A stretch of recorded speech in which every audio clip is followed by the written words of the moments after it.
to film? Oh,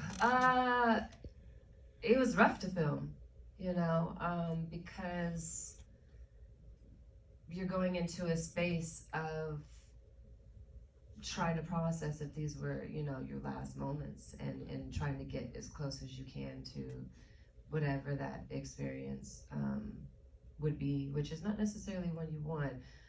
But I do believe,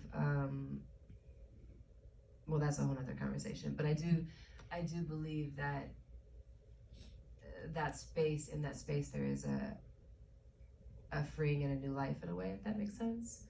And so, yeah, that seems challenging to get into. But in terms of this particular type of character, I haven't got a chance to play something like this yet.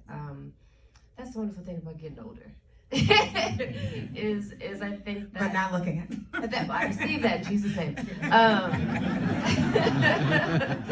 Um, but I think that, because like when I did East Bayou, that was almost 30 years ago now, and so I received that too.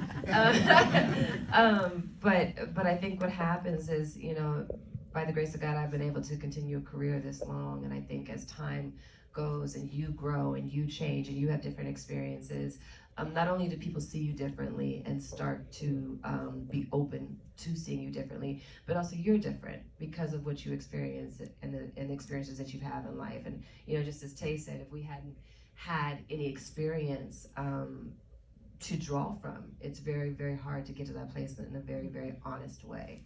And so, yeah, that is the one thing I do like. There's a lot of things I like about getting older, but that's one of them, is just having the experience to draw from just a deep well of just so many things in your tool bag. And that's why even the good and the bad is actually all good, because all of it allows you to have access to things that only make you better at what you do. When you're better at what you do, then you're better at touching people, and you're better at whatever your work is or your art is, doing something to their heart. And so across the board, all of it, even the bad stuff, is a blessing.